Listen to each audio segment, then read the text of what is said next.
Having to buy another strap, you know, quite expensive these straps now, especially if you get I always get the BAHD ones. They're the best. I think they're the best quality ones. There's lots of cheap Chinese ones out there, but I don't bother with them. Anyway, so I thought I'd just do a little video.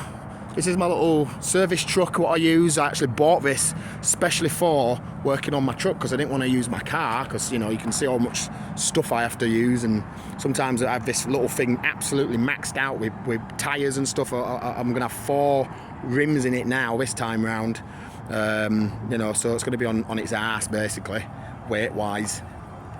Been a good little truck. And yeah, so I just need to blow these tyres up. I'm going to use my little air valve thing I've just set up recently, make things a lot easier. Got my airline and everything all on there, ready to go. So I don't have to mess around using this 5th wheel thing in here, which is always a pain in the ass. I used to have to disconnect this all the time, and then the thing would come flying out, the piston would come flying out. If it had, you know, air in it, I didn't like using it. It was always dangerous, you know, get your hand caught in it or something like that. The other side's going to be a lot easier for me to blow up car tyres and stuff, and use it to top up the truck tyres if I'm not at the actual you know, truck stop basically, to use their air. And apart from that, we'll give it a little fire up just to, you know, let you have a listen. Oh, that one, another thing as well. Yeah, sorry about that. My air conditioning. I put a new condenser on here. Got a hole in it. This is a brand new condenser. My air conditioner. I put like, I think it was like 3 cans or 4 cans of Freon in there, and my air conditioning was always shit. So I put another.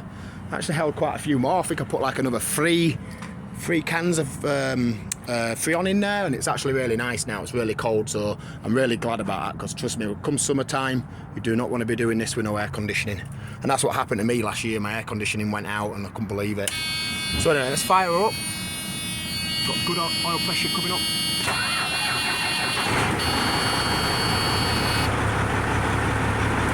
Oh yeah, she's right up there now. Brand new oil that, so nice oil pressure, right up in the 70s. It'll go down, it should be just above 40 at idle when it's at full operating temperature. Well, obviously the engine's cold, so the oil's thicker right now. I'm really happy about that. That was really worrying me, that air leak what I spotted yesterday. I'm actually booked up. Now I'm fully booked. I'm picking up an Aston Martin tomorrow, brand new 2020 Aston Martin from Vegas, taking it to Oklahoma, and I'm also picking up 8 other vehicles for Enterprise as well. So I'm going to have 9 cars. It's a 10-car loader, but I'll do 9 because, you know, every time I do 10 I'm overweight, and it's just not worth the shit at Oklahoma, getting screwed by their weight bridges. So it's unfortunately, so that's what worries me about car hauling. It's like all these stupid electric cars coming out. They're so heavy. You know, the way, you know, as a normal Tesla Model S, a small car, weighs like as much as an F250. So, you know, you can only do like 7 or 8 cars. So the government's going to have to do something. They're going to have to increase the weight or something for car haulers to allow car haulers to be able to haul more cars. Either that, or people are just going to have to start charging a surcharge on electric cars on weight. Because it's just, you know, you're not going to make the same amount of money moving, you know, moving 7 or 8 small Teslas. And when you start talking about the bigger cars coming out, you know, the e-trons and all these big SUVs, what are going to soon become electric, they're going to weigh like 6,000, 7,000 pounds. And as a result, you can only have 6 vehicles on your truck. So if you're taking those to the other side of the country and you've got arsehole brokers try to, you know, charge you the same rate for a you know, an electric SUV than a normal gas operated SUV, and there's 2,500 pounds weight difference, then obviously, you know, that's going to start hitting your bottom line. So, you know, something's going to happen. Something's going to have to happen about that for it to be profitable to move electric cars. You know, the tyres on here can hold like 5,000 pounds each. So you've got 40,000 pounds of weight on the whole back axle, like 5, 10, 15, 20, yeah, 20,000 pounds each side. So you got 80,000. So you got 40,000 pounds that side, and then you've got £45,000 on the other side. But it's actually £5,070 per tyre when you run them as a dually. So when you think about it, about extra 70, you know, like 70 times 8 basically, you know what I mean? And then you'll have another 70 times 8 as well on the other tyres as well. So that gives you an extra bit of headroom. I think the law should allow you to carry it up to if you're an actual car carrier like this, proper head rack car carrier like this, none of these ones where you just put it on the back of a, you know, normal semi and it's just a trailer basically. The actual proper car carriers should be allowed to carry up to £85,000 without any issues. You know, there should be a change in the law to permit car carriers to carry that extra little bit extra weight, especially with all these electric cars coming out, because otherwise it's just going to be really hard to try and make a profit, especially with the rising costs of everything right now. And rates are just not amazing at all compared to, you know, what they used to be a while ago. So anyway, without further ado, I just want to crack on, get these fucking wheels on the car. Oh, that was just one more thing I wanted to show you actually. This gun. So I bought a new gun. I used to have to use a full inch drive bar to crack these nuts off. I had a same gun before. It was a Cobalt, but it was a different model. But it was a 700 pounds. It was either 700 pounds or 600 pounds of torque, cracking off torque, and I think it was about 350 pound of tightening torque. And now and again, well, generally 50% of the time, it wouldn't able to crack my lug nuts off. I'd have to get the bar out, and I used to always have to then tighten them up with the bar, and it was always a pain in the ass taking my wheels off my truck. I always like to move my tyres around in my truck. I'm always doing stuff on it. I'm always working on my brakes and adjusting it and oiling stuff up and greasing stuff up, you know what I mean? I'm always doing maintenance on my truck.